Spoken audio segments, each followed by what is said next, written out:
Hey guys, welcome to Riders Meeting from Budds Creek. I'm your host, Brent Bowser. We're joined today with the boss man, David Pingree, and the guy that was at the race, Jeff Bieber. What's going on, boys? How we doing? Doing great. Just landed. Took an extra day to go cruise around Washington, D.C. It was great. Yeah, it looked cool, Jeff. That's got to be a cool place to visit while you're there, and I think that's a big draw for everybody that goes to Budds Creek. And yeah, you were there this weekend. We talked on Sight Lap about the weather potentially having some rain, but it looks like you were there. We had some more rain than we thought we were going to have. It made the track pretty nasty in the morning. It maybe affected the track a little bit for racing with the dried out ruts and everything else. But how was it there at Budds Creek?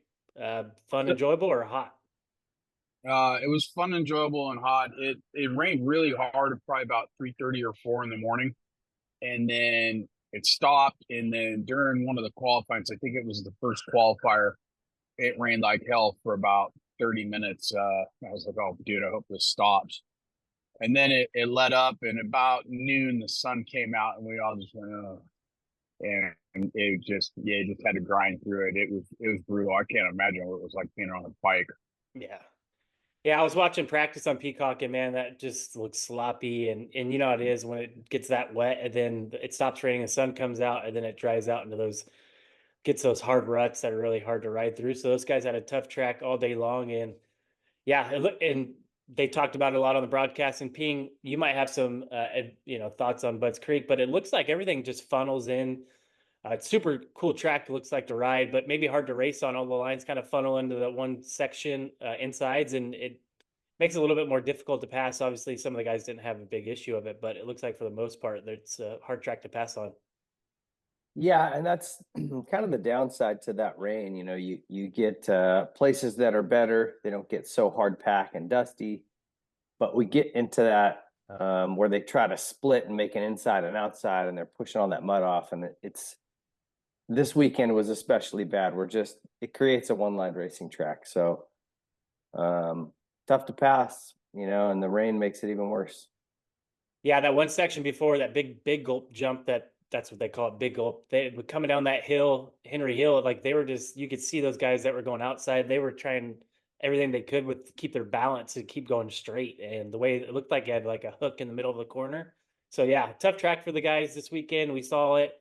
A lot of the guys that didn't get good starts had a hard time coming through the pack. But before we jump too far into it, I want to give a shout out to our sponsors, Rock and Turf, Maxxis Tires, Speed Strap, UR Water, which I know Jeff just got off the plane, but he was rocking a UR Water, and Baja Designs. We appreciate those guys coming on board with us.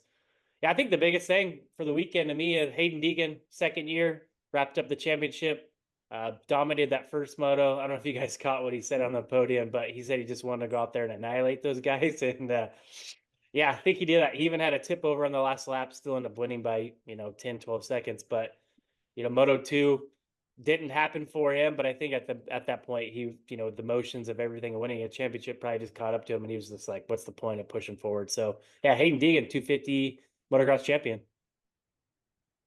Yeah, I think that was obviously well-earned title. There's nobody that'll deny he was the best guy all summer long. But it really did. That second moto showed you how tough it was to pass here. I mean, you could say he wasn't motivated, didn't have to go forward, but he was trying to get around Romano for a long time. And I'm watching going, God, Romano's really like giving him the business right I now. know, that's it. And 10th, like he just rode around 10th the whole race. And Yep. it wasn't like he wasn't trying. So it just really showed how tough it was to pass. Yeah, I talked to everybody before the motos. I talked to Duff for a little while, and he goes, "Dude, I'd love to go 1-1, and we just want to put a stamp on it." And that first moto was just gnarly. He waxed him, but the second moto, kind of hanging out behind the podium area after the race, it was just kind of like got to a point where he was like, "Yeah, I just wanted to finish the moto in one piece, and you know." Do what you got to do. I think he just kind of resigned to the fact that, hey, it's better just to finish this race. And I don't know if he did the math in his head that he'd get third. That was kind of like a little bonus, I think. But yeah, I think he was probably just like, I just want to get through the day, get it over with. Yeah, like Ping, like you said, maybe with the once he realized off the start that he wasn't in a good position and knowing how the track was to pass. But yeah, he didn't give up. He tried to get around Romano like for 4 or 5 laps, and I was waiting to see how aggressive he was going to get with his teammate. Their boys back at the farm. But yeah, it had to have been frustrating, even though he had the championship locked up. But that first moto was a statement, and again, we all know he likes to say things on the podium, which hey, he's backing it up. There's nothing you can say about that. So yeah, congrats to Hayden, and yeah, it's going to be scary to see what he does in Supercross and outdoors next year. His progression's been insane. Hey, one thing I want to ask you guys, what do you guys think of that first 250 moto start where he rode up on the side and Oh just yeah, he yanked it so hard and RJ just turned left and Kitchen, I don't know, it was kind of crazy that whole thing. I can't believe he made it out of that without getting in a wreck. And then right at the end, I was standing at the hay bales on the other side of the start, like straight looking at him, and Masterpool hit Kitchen's wheel and just yeah. yard sailed, and they all went flying into the hay bale I was standing by, and that was pretty gnarly. But I can't believe he made that start work out for him. I thought he was going to get pinched off and get weeded. He looked like he was on a rocket ship because once he got cleared to those guys that first moto, he had like a couple bike lengths on everybody. He was, his front wheel was still locked down with the whole shut device, and he was wheeling out of there. So yeah, that was a gamble going that far inside, but that start. And he said he just yanked on it behind the podium. He's like, it's on whiskey throttle. He's like, man, I just yanked on it and leaned back as hard as I could and just went for it. Yeah, I feel like we see first turn pileups there every year. It's not the fairest start, right? If you're on the outside of the box, it's pretty tough to get a good start, but everybody just pushes wide. Has that start always been there, Ping? As far as I remember, No, no. it used to be up on the hill, and for whatever reason, they dropped it back down there into the bottom, and it's been the same way ever since they put it here. I think they needed that space up top for parking. Mm, I'm not sure what the yeah. logistics were, but ever since they put it down in the bottom, it's like that 180 start. Yep. And you said it's kind of a gamble to go inside. It's really not. That's the safest spot you can be, because even if you don't get the jump and you get pinched off, as long as you hug the Hug inside, inside. Yeah. you're going to come out top 5, 6. Yeah. If you don't completely blow it. And even that second moto, he was way back and he still turned that corner and came out 10th, 12th, right? So Yep. I don't like starts that are like, okay, the best position is gate 1, second, you know what I mean? And just slots down. Yeah. There should be a reasonable chance you could get a good start from as wide of a range as possible. Yeah. Even if they like angled like the that. gate or something, or kind of like track and field, angle the gate so the outside's equal distance. Yeah, and that's typically what they'll do, is try to make it so that the straight line is kind of in the center of the left of the inside line of a lot of gates, right? So if there's 20 gates on the inside, Yep. right in the middle of that would be a straight line to the first turn. And then that way you've got anywhere from a little bit to the right of the box to pretty far inside. That anywhere in there you could get a good start from, right? That's the goal. But anytime it's that tight and you've got guys going from third, fourth gear pin to 180. 180, you're going to have crashes. There's just no way to get around it. Yeah, and it was actually interesting to watch if you actually watch the start. The guys are on the way outside in the 250 class. A couple of them actually just rolled off the gate and just went straight left and hugged in behind those guys. I'm like, not a bad strategy, So, yeah, congrats to Hayden. Like I said, it was a well-deserved championship this year. He was, clearly the best of the best, and yeah, that wasn't without some challenges along the way. Speaking of challenges, Levi Kitchen 3-1 on the day and gets his overall win. And yeah, first moto, he admitted that he wasn't feeling good this week. I think he even said he had COVID, he was sick, didn't ride. First moto, he just, it said it hit him and he hit a wall and he couldn't do anything about it. Fell back to third. I think he was actually going to get fourth, but then Hymas had an endo on the last lap over that roller. So that was pretty nasty. Then, he follows up Moto 2 with the win. So yeah, congrats to Kitchen. It's been I would say a successful year for him in Pro Circuit Kawasaki. He's had some, some ups and downs in the outdoors, but for the most part, I feel like he's been number 2 or 3 guy in the 250 class this summer. Yeah, I think outside of the guys who won the championships, I mean, he was a competitor and stealing race wins indoors and out. Yep. And certainly like a breakout year for him. And if you look at um, kind of the next best guy who didn't win titles, indoors or out, it's Levi. Yep. And so if you can't win a title, the next best thing is when people are looking at signing riders, it's like, well, who won races? Yep. Levi won races inside out. He was fastest inside Mhm. and out on different days. I mean, great season for him. I'm sure he's a little frustrated he didn't get that Supercross title, Yeah. but I think to show that you're just as effective inside as outside, Yeah. that's a It's hard to do. yeah, it's very hard to do. I could never do it, and I'm telling you, you watch like even Shimoda, he's more of an outdoor guy, although he's had a rough year all the way around, but Yeah. he's never really been amazing inside. He's always faster outdoors. So that definitely decreases your value. And when you're a guy who can get either one done, I mean, Yeah. you could argue that Levi's a title threat indoors and out. Mhm. And that's a great buy for a team, for somebody looking. Yeah, and if you think about it, some of these guys have been around a long time, like RJ. He made his return this weekend, but he can win indoors and out, right? And he's kept a ride for a long time. And you could say the same thing about Jordan Smith. Maybe Jordan isn't as solid of an outdoor guy as RJ, but again, he wins both in and out. So He's those not guys, consistent enough though correct? Yeah, yeah. But to he be in shows that his, he's not a consistent enough to be in that conversation. Either as Masterpool or any of those other guys. yeah, agreed. There was But only what three that were right there. that is what gets him rides though, Yeah. Jordan. I think a lot of people go, why does this guy still have a ride? Well, he can still win on any given day. His speed's there. Yeah, He just likes to crash a lot. he does. I know. Yeah, there's those three in that top tier right now, and then everybody else is in that next tier below.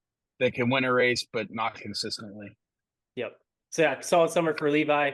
We'll see what he does at Ironman. Again, these guys just want to get a moto win, get some bonus money by the end of the year, just roll into SMX.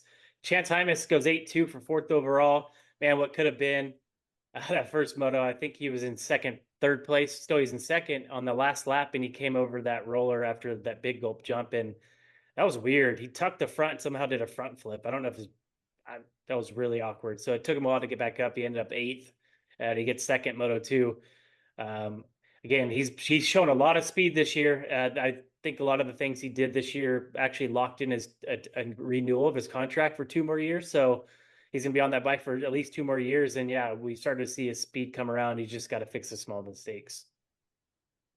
Yeah, he was for sure has been the biggest surprise this year for me. Kind of into the Supercross season, and I know he was dealing with an injury, but I was going, this kid's not really delivering, like he needs to show something.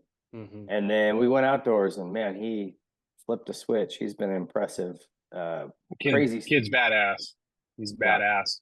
Yeah. Hey, do you think Hayden maybe sent him a gift card, a thank you note for making that pass and putting Kitchen into third on that first moto that locked up the title in Moto 1? Yeah, I don't think any of them were doing that math. It just was lucky worked out that way. Right. Yeah. Yeah. So solid for Chance. Again, he's like you said, Ping, everybody was kind of wondering in Supercross if he was ever going to come around. A lot of injuries, things like that. But yeah, he definitely showed he has a speed, and it's cool to see that we might have another contender come next year with Hayden and Levi. I was a little surprised to see him even racing. Yeah. I feel like he took a little knock on the head at Unadilla. Yeah, me too. I don't know that he was unconscious, but his head slaps the ground pretty good. That was violent. Yeah. Yeah, I was surprised to see him even make a return the second moto, and then even this weekend. Me too. Yeah. Maybe he's an airhead. Maybe he's just an airhead. Tough dude, because that was nasty last weekend at Unadilla. That was a big crash. Jalik Swoll goes 6-4. Solid summer for Jalik and Triumph. I know they've had issues with the bike a few times, and Joey's had an up and down summer, but I think Joey got right in front of Swoll first moto, that had a bad second moto with some bike issues. But yeah, Jalik 6-4 for fifth, and I think you can't be bummed on that. And Triumph, they got a podium last weekend, and yeah, solid for Jalik. I feel like he's kind of forgotten about under the radar, but he's been putting in good results all summer. He has, and they've really shown the potential of that bike. whole shots all year. Jalik's probably a little bit more of an outdoor guy. I think it comes a little more naturally to him. And so you start to see that with podiums and top fives and stuff. But Yep. great ride. Yeah, great summer for him. And he just needed, I Yeah. think, a year to get every race in. I feel like Jalik's hurt every single season. Yeah, agreed. Yeah, Julian, I think Triumph's probably also clapping their hands that they didn't have a opening season like Beta did. You know, I mean, it's gonna be interesting to see what 25 looks like. But yeah, like Pink said, that bike has a lot of potential, and Jalik's figuring it out. Spivacci is probably the biggest question mark. What the hell happened there? Kind of statement I could come up with for the 250 class this year. Well, I don't think that 250 class is easy as some of these guys assumed, No. and I think Ken Roxon's going to find that out this next weekend. I was going to say, I hope he gets smoked. Well, I think he's not. For him to come in, I think he's going to compete to win. I think it's crazy, but we'll see. Yeah, again, the class is no joke, and you even heard Stewart on TV. If you look at the guys from 5th to 15th, those guys can swap moto scores one moto to the next. I mean, it's wild how deep the class is. And if you go back, even the top 20, almost everybody has some sort of ride or supported ride, and the top 15 is just stacked. So yeah, it's going to be interesting to see what Kenny does on that RMZ 250 and with these top guys in the class that have been racing. That first lap's going to be a little intense for him. I'm sure these guys are just sending it. I'm sure he's used to that, obviously, but he hasn't been in the 250 class in a long time. So yeah, it'll be interesting to see. It'll be fun to watch, but I don't know what his expectations are or what they expect, but it's going to be tough to be up front with those kids. Yep, agreed. We'll see. Julian Beaumer, 4.7 for 6. Solid summer for Julian as rookie. I didn't expect him to be so good at these East Coast tracks with him being from Havasu, but yeah, he's proved that he can ride these East Coast tracks pretty good. So solid summer for him and Red Bull KTM. Good summer for Julian. Pierce Brown, 7.5 for 7th. And yeah, kind of that's where Pierce has fit in this whole summer. He's been around that 5 to 8 range. And again, he's been solid, but nothing too flashy. And we know he's leaving Gas this year for Star next year. So a few more races for him on the Gas team. And stop me if you guys have anything to say on these guys. I just will say one thing about Beaumer.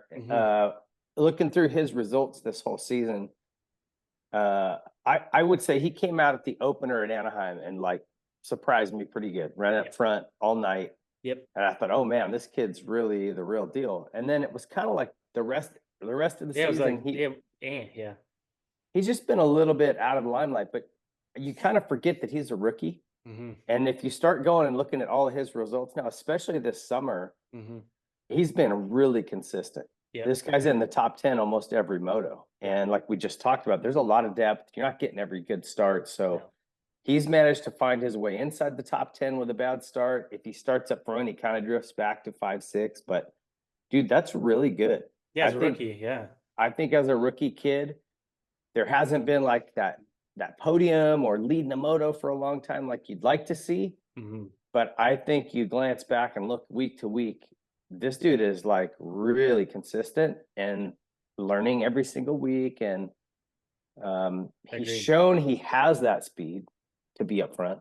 I think sort of a little mental thing. He's just got to do it a couple of times and start believing it. Yep. This kid has a lot of potential.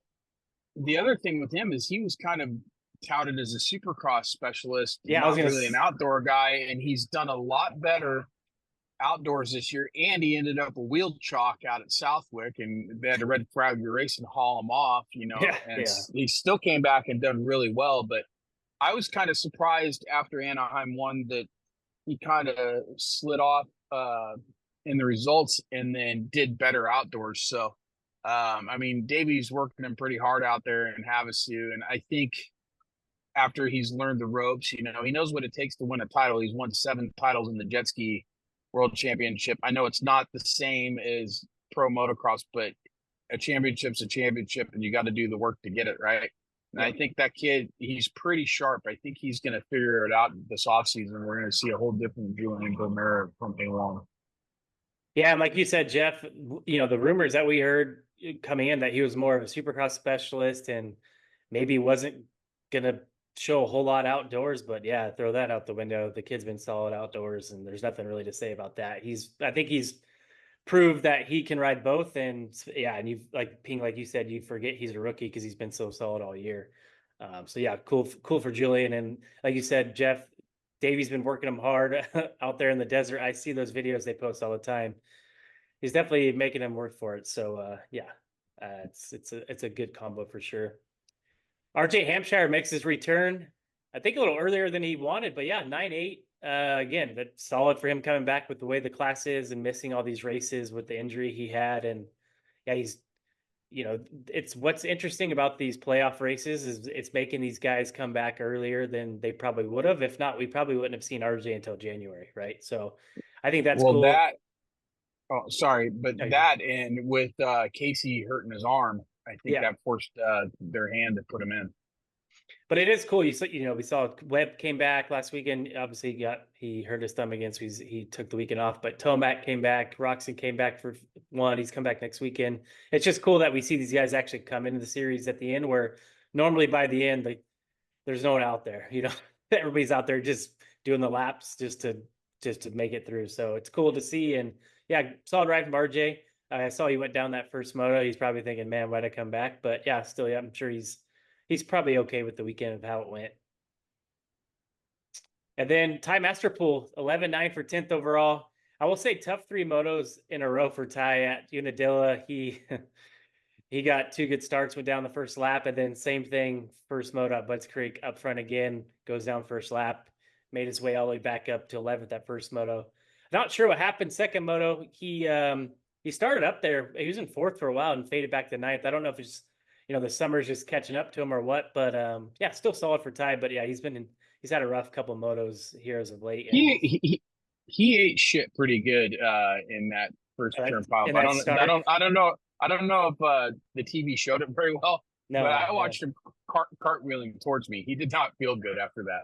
I guarantee you. Okay, yeah, that makes sense. I saw that pile up, and I saw Max Anstey doing some sort of ballet through the air. It was pretty wild. So everybody was doing ballet. It was gnarly, dude. That replay just showed Max was just flying. Like, oh god, he didn't finish up. So it almost reminded me of the East Coast 250 Supercross opener, but nobody had their balls hanging out. It's the only difference. Yeah, but Viel definitely has the cruise missile award for the season. He just was a battering ram through the air. Not only was he flying through the air, he was taking fools out, dude. And he got back up and finished the race. That's what one tough little Frenchman. Yeah. Yeah, and speaking of Tom, I didn't really talk about him too much. Hit on him. He got 2nd overall. He went 2-3 on the day.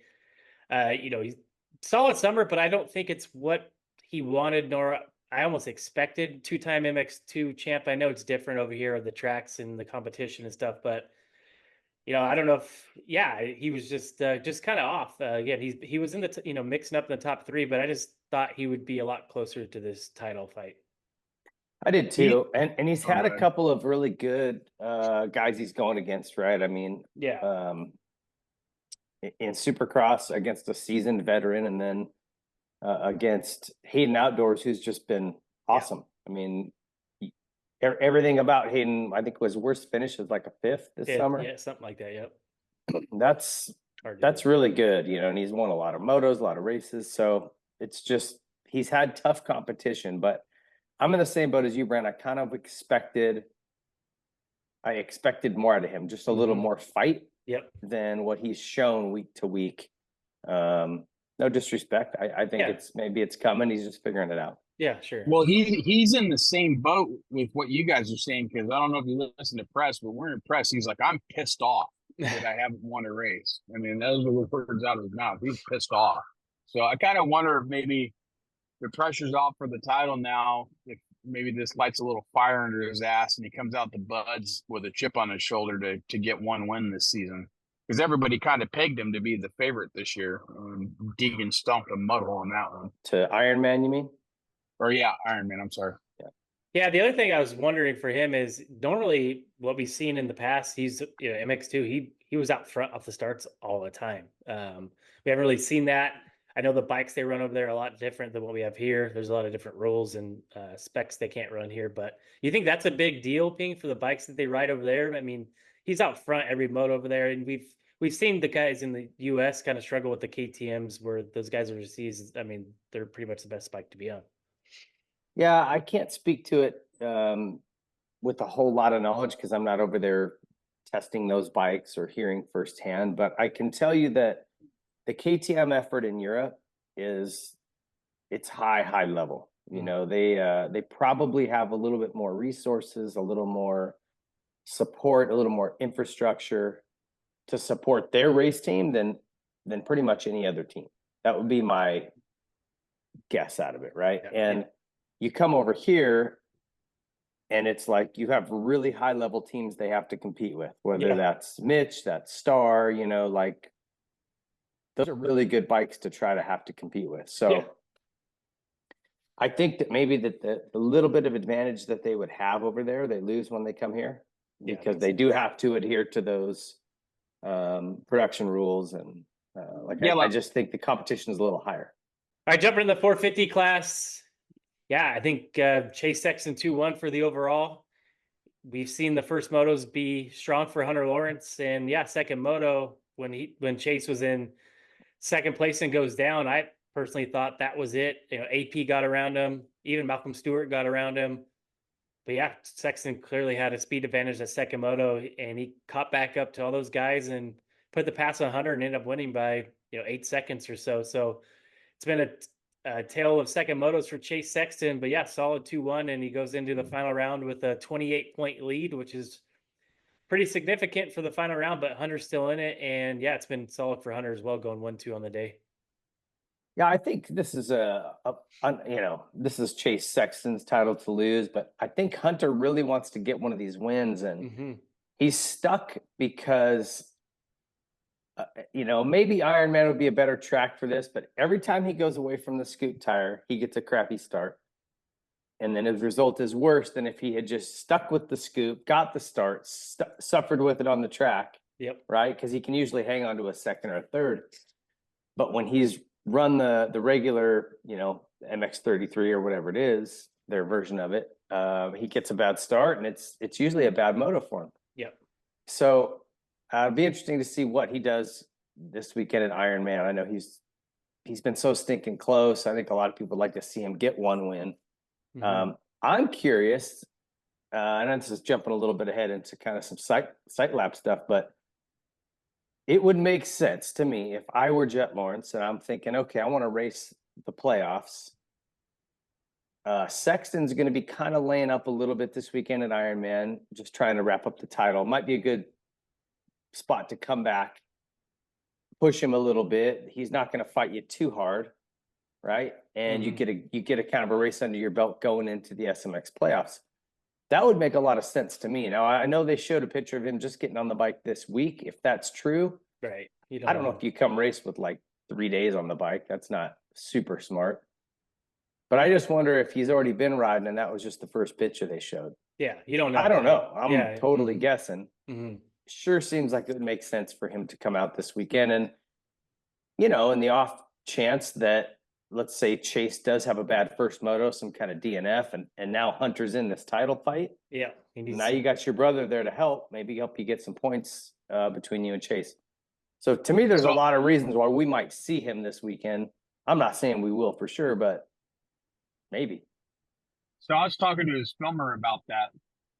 I says, how much you want to bet that he'll be back for Ironman? He goes, nah, he ain't coming back. But he was also kind of being pretty coy with me. And, how when somebody's like kind of knows something but won't say something, and so we had a little bet going on the side, but just I was kind of like, yeah, I don't believe you when you say, oh, you don't even think he might make SMX. I'm like, you're so full of shit, but he was. It wouldn't surprise me if he did, because that is a true scenario. If he has an issue in that first moto, it's a 0-point title at this point.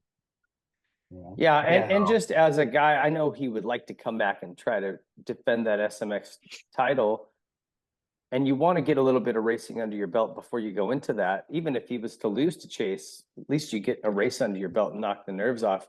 Yeah. At the end of the day, it's is he ready or is he not? That'll be the deciding factor. So we'll see.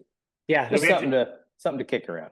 Yeah, it'll be interesting to see if they, if he does, if they had this plan, if, they keep it hush hush until the last minute to make that decision. But yeah, that would be pretty interesting to see. Like you said, if there's something that happens first moto, you need as much help as you can get. And those guys have pretty much stepped away from the guys. They're the best of the rest, right? Like AP and Jay Coop and Anderson, those guys are good, but they haven't really shown anything for Sexton or Hunter. So yeah, if there's one more guy that can be in between them, that would probably help Hunter out for sure. So yeah, we'll see. I want to bring up a few things too, guys, and get your opinion. Like for Chase, and this is in no way meant to be like a dig or I'm saying he's got asterisks next to his titles, but if you go back to his 250 regional Supercross championship, Faulkner wrecked. Oh, I thought it was AC. Oh, I think it was Faulkner with knee. Okay, well, either way, he was like the second best guy. Yep.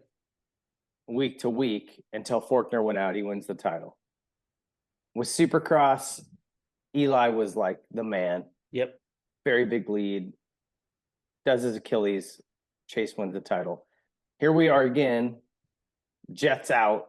And even had come back from that crash and was still winning with his injuries. Yep. Decides to go get it fixed. Now Chase is like the man and going to win it. And now listen, like I said, this is not a dig on Chase. Yeah. He is a stud. Dude is like the hardest working. This guy wants it more than anyone I've seen. I'd love to see him get this bike tuned like perfect for him. Sort of like just filling that last little puzzle piece that's been missing for him, and then really battle Jet heads up next year all year. And I think it's possible. Yeah. But how are you feeling if you're Chase Sexton right now? You wrap up your third championship, and every single one of them has been kind of by default a little bit.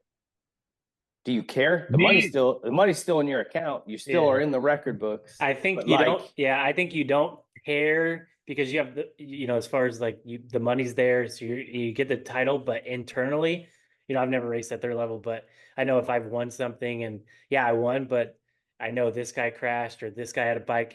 I can on the outside, I'm like, yeah, I won and it's cool, but internally you don't feel like you were the best, so I don't know if that's how he feels, but you're right. I would want to fight everybody who opened their mouth about it. It would just, that would light my fire so hard. Like, oh, you got something to say?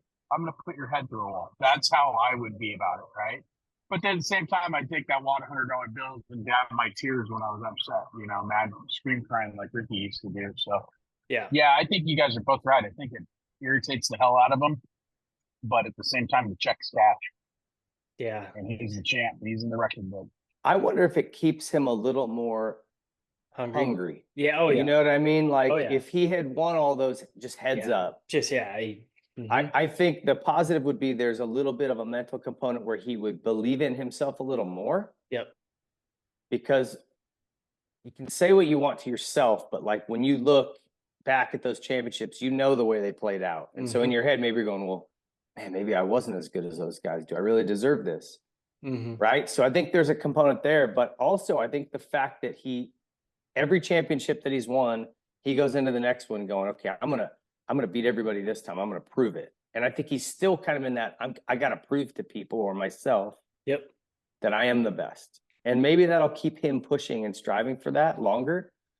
I don't know. Just bench racing chatter. Brent, you've been on those post-race press conferences. You've seen the video of those 1,000-yard stairs. I would not want somebody with a pistol looking at me the way Chase has that 1,000-yard stare. Yeah, same. That dude has a burning desire to win straight up, and But I think like Ping, to your point, right? You think of him. And you think of like Ryan Villapoto, who pretty much won everything that he didn't get hurt racing, right? So the motivation, we saw Ryan, he retired at 27.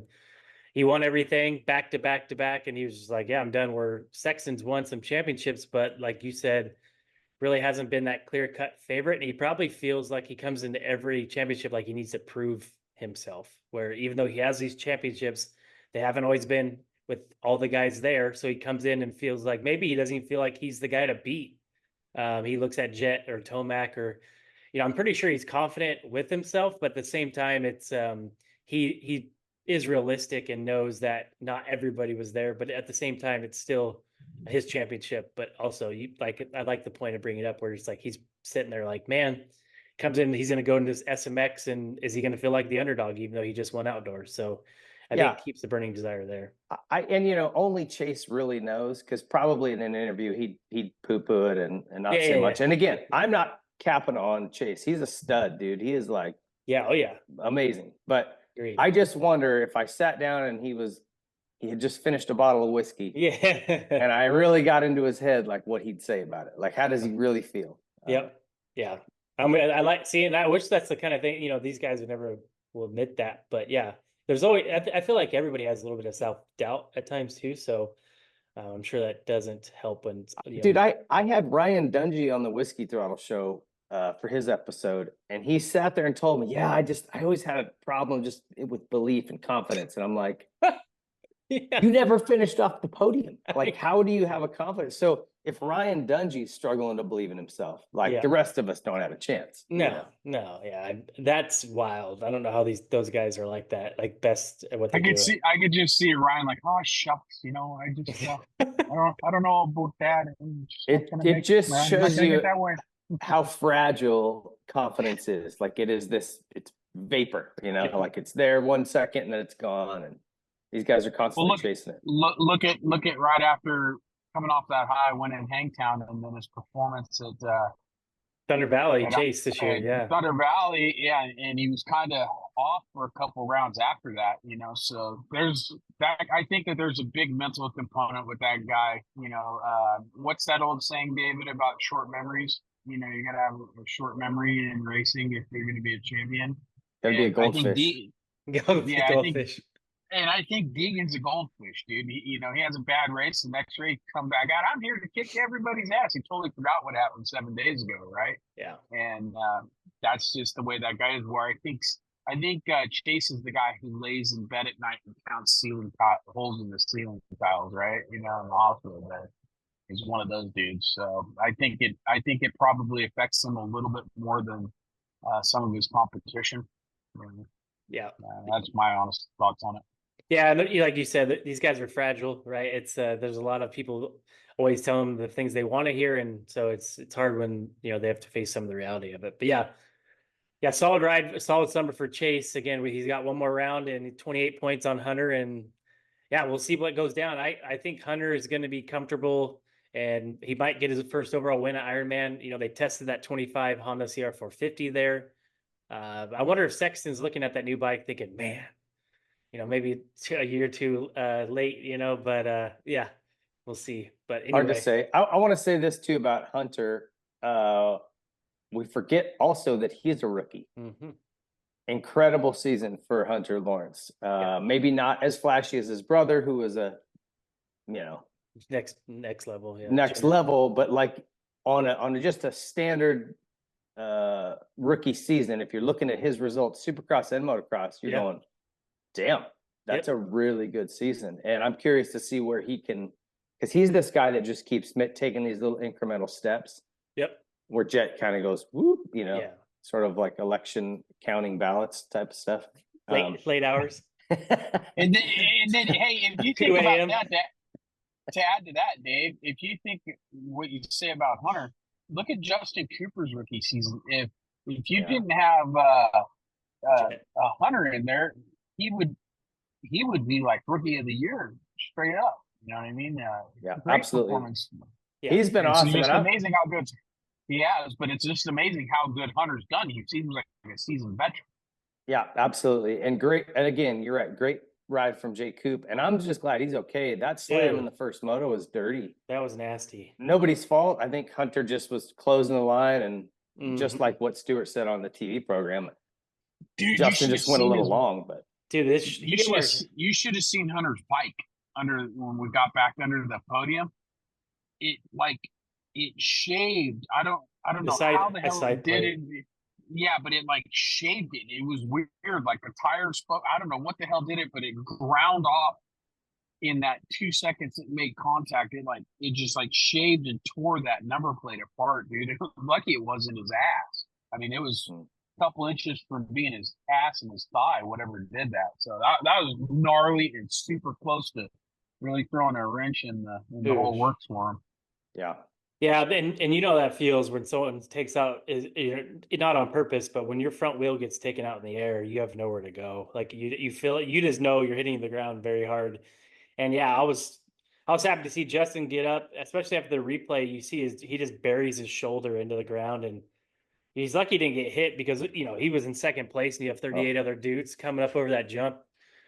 Yeah, that was nasty. So yeah, it was for all things considered, I feel like it turned out very well for what it looked like in the beginning because it could have been bad for both those guys. So yeah, Justin made it back to 20th. I almost thought he was just going to pull off or so, just saying, dude, what a waste of a moto. I'll just go back and recoup. But yeah, he gets 20th. He gets fourth in the second moto.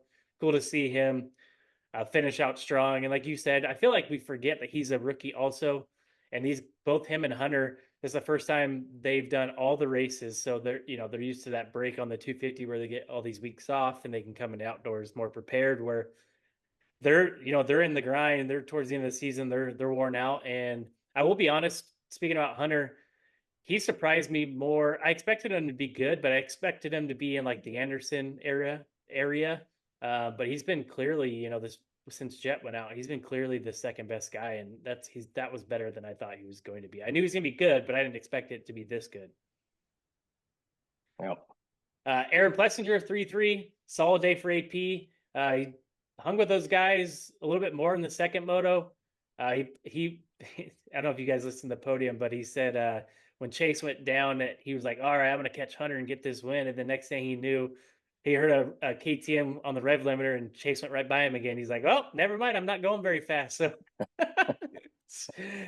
oh Did you god, guys see him almost loop out, dude, up the hill no, after? Oh, dude, we come that right hand turn around the podium where it goes uphill.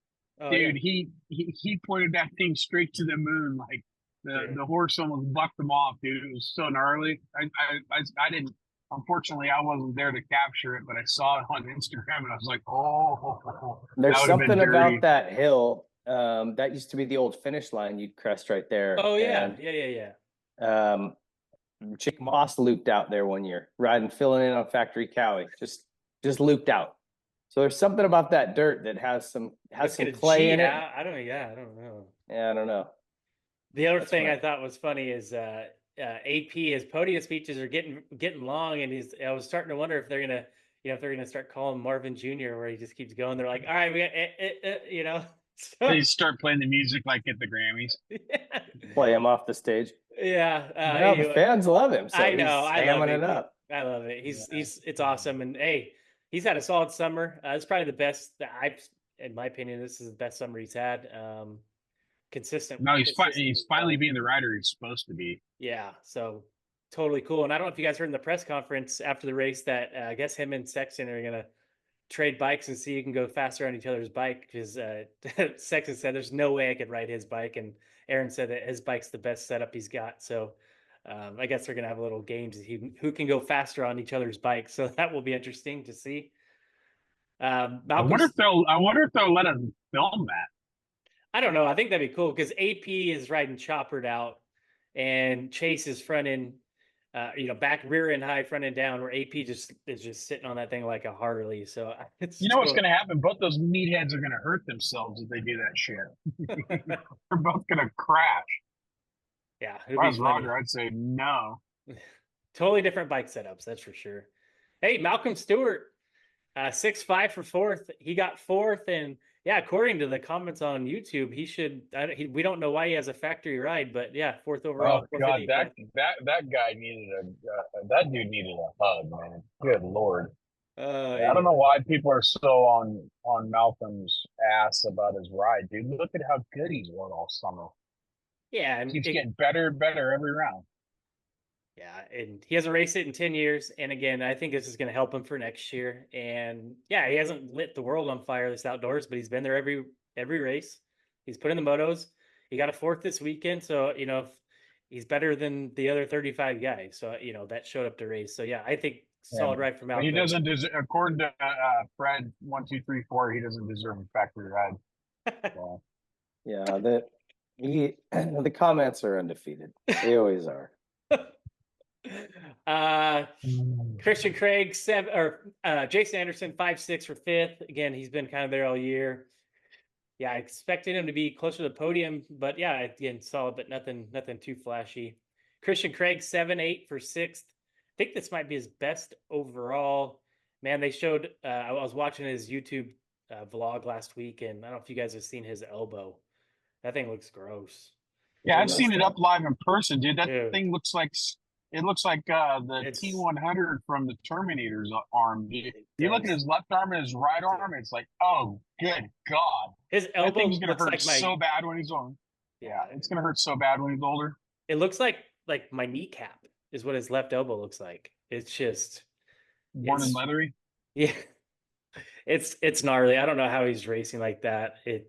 Anyway, so I don't know if Dude, that's he was on fire that first moto. yeah, he was up front. I think he was running third for a little bit, and then yeah, it's we know Christian's a good rider, and yeah, he hasn't had the best results over the last 2 years on this Husky. He's been hurt quite a bit, but yeah, I don't know how he's racing with that elbow. It's just got to be painful, and I don't know if you guys have heard what he's doing next year. There was rumors to HEP, then now I hear rumors that he could be back to star on a 450, which I don't know how they're going to make that happen with four guys. But anyway, yeah, that's what I heard. That's the rumor I heard. Listening Tomac around, probably goes, and he comes in at a lot cheaper prices. The way that would work. I don't think they'd get rid of Tomac though. To be honest, if Tomac wants to go next year, but we'll see. I don't know. It should be interesting. Have you heard anything on that I think end, Ping? No. I think No. Tomac's minimum wage would be a lot higher than Oh, for sure. Yeah, Craig's, though. yeah, definitely. Yeah. I don't like to get into all of the silly season chatter and like whatever. We'll find out when we find out. It's just like the rumors and the gossip. You just never know. Eli Tomac, he came back fourth in that first moto. I was surprised. He worked his way up, and yeah, he was just a solid fourth. And second moto, yeah, buried off the start. I think he was around 18th. Got into 11th, and yeah, I guess him and Nicoletti had pretty much a battle to the end for 11th, and he got him at the end. But yeah, I don't think that second moto is what Tomac wanted. Shows you what a bad start could do, but. I feel like all things considered, he came back first race back fourth in the first moto. That was a pretty solid ride from Tomac. I'm sure second moto he's pretty disappointed, but yeah. So at least he stayed on two wheels and he's ready to go for Ironman. What do you guys? I think it defines more clearly too how hard it was to pass on that track. Yeah, we watched Deegan the second 250 moto go nowhere, and then Eli, who ran fourth, like a strong fourth. Yep. Just get stuck behind Nicoletti, which is. And about the time that moto came on, it was hotter than Satan's booty hole out there, dude. It was brutal. So do you think there was any kind of fitness just being off the bike so long, maybe the hand losing a little bit of strength and that heat and humidity? Do you think that is kind of probably a combination of that result as well, Dave? Maybe. I mean, Eli doesn't usually race unless he's capable of going the whole time. Yeah. Heat's never really bugged him before. I would say it's, he obviously wasn't 100%, but I think that track's just tough to pass on. Yeah. Yeah. And we know how Tomac's been. He's been a smart rider over the years where if it's not coming to him or he's not feeling it, he's not going to push the envelope. We've seen that Supercross multiple times. We've seen it outdoors. So he's just he thinks about what's going on, and yeah, he just probably realized it wasn't going to happen, and it is what it is, right? So move on to the next day. So real quick, I want to talk a little bit about Motocross of Nations, the battle between the Tomac and AP and potentially Jay Coop for that final spot on the team. I know they're holding off. They want to see Ironman. What are your guys' thoughts on, Team USA and who deserves that final spot between, AP, Tomac, and potentially Jay Coop? Jeff, what do you think? Oh, why you got to put me on the spot, man? I've already made it clear. I think it should be Chase, AP, Deegan. That's what I want to see. And if Deegan for some reason goes out, then ask Jake Coop to go down to the 250. Not that far removed from his memory. Still fast as hell. Ride the piss out of that bike. It's still the best 250 probably out there. Arguably right up there with Pro Circuits bikes. So Yeah. I don't think it's too big of an ask to ask him to drop back down to that bike. And I think that's a very strong Team USA, especially with Jet coming back from an injury. I think we have a hell of a shot at winning the Nations with that team. Either combination. Yeah, Yeah. and I like that too. I think, it's hard for me to say AP over Tomac just because the upside of Tomac is higher. But at the same time, he'll have more time to race or get you comfortable and back in the swing of things. So I feel like AP should go, but at the same time, I want to say Tomac just because of the upside potential. But again, it's either way. Where's the venue this year again? It's in Matterly. So you got, real hard pack. Could they talk about weather? I guess this time of the year over there is always muddy, so we'll see. Yeah, it could definitely get rain. That favors AP. Yep. But hard pack, that favors Eli a bit. He likes that hard pack stuff. Yep. So I honestly don't think we can go wrong with either of those guys. Yeah. I would say whichever guy's like raising his hand, really wanting to go, that's the guy you send. Because I think you'd have to put him on suicide watch if you told him he couldn't go. AP? Yeah. He'd be devastated. His hair would probably fall out. Well, the hair on the back anyway. The thing at that event is that I think that makes all the differences. Do they want to be there? Yeah, or sure. are they going because they feel obligated or they feel like, that makes all the difference. The guy who really wants to be there is going to put 100% into it. Yep. And that's usually the difference, man. So I think the big kicker is Deegan. Is he back out or not? And to try to send like a Hymas. Yeah. Is it too big of a stage from already? The speed's there. He's just had these inconsistencies. And what are you doing with his knee? Are you just going to run that? Like, I think there was chatter earlier that they ought to just pull him and get it fixed right now and be ready for Supercross. And I would totally agree with that. I don't know how much it's bugging him or not bugging him. Yeah. But I can tell you when you leave an ACL torn and it continues to just wobble around in there, it's wearing your meniscus out. So it's not a good long-term play. They should go get it fixed. But anyway. Yeah. We shall see. Yeah, we'll see. But yeah, I'm with you. We'll see what happens. Again, we'll see if they announce it after an Ironman this weekend or if they wait. But either way, I think we'll have a solid team. And yeah, it's going to be a tough challenge against Australia and even Belgium. So anything else from Budds Creek? Yeah, I don't know. That's all I got. What do you got, Jeff? I got one rad thing. I think probably the raddest thing that happened all the weekend is Shane McElrath gave me one of those "You're Fired" stickers that he wore on his helmet. I thought that was so sick, dude. Yeah, that was a way to own it, dude. And it wasn't a little sticker. It was a big old, like a 6-inch diameter sticker. But I went over and his filmer went in and asked him. He said, "Oh, it's for Whiskey Throttle." Yeah, give him one. Shane's cool. We get along pretty well. So he goes, "Yeah, only 2 people got those. You and one other dude." And I go, "That's sweet." So I thought that was pretty rad. Cool little moment. He had a good weekend at Unadilla. Not so good this weekend at Budds Creek, but yeah, we'll see. Shane's a good dude. But you know what? I seen him at dinner afterwards, and just all smiles. You can't get that guy down. He's just a good human being. So good on him that Mad Parts picked him up. Did you guys hear anything on Colt Nichols? Is he okay No, after what his happened? crash? Oh, he crashed. I didn't see it. Yeah, big crash. I didn't see it. He did post on social media this morning or yesterday that I read that said that not the weekend he wanted, but he's just banged up. He'll be ready to go Ironman. Wow. It looked a lot worse than what I looked a lot worse than what he posted. So glad to see he's okay. But yeah, he was laying there for a while, and I saw Will Hahn there at first. I thought it was a gas rider. I'm like, Barsh is not out there. So, so I was curious who they were, who he's looking at, but Yeah, Colt's a good dude. I figured he would really like that bike, and I was hoping he could put in a couple of good finishes here at the end of the year, but it's tough to transition to a new team. And after the year he's had, he's probably got no confidence. So yeah, he's been on a lot of That different guy brands. has had the worst luck the last couple of years. It's like everything he ever did bad in his life, he's paid for. Like the last 3 years, just the luck has just been so bad. Yeah, I just feel for him because he's a super nice guy. You go talk to him, he's not all Johnny Cool guy or nothing like that. He's just a normal dude. You hate to see a guy like that going through that kind of shit. Yeah, for sure. Yeah, we'll see.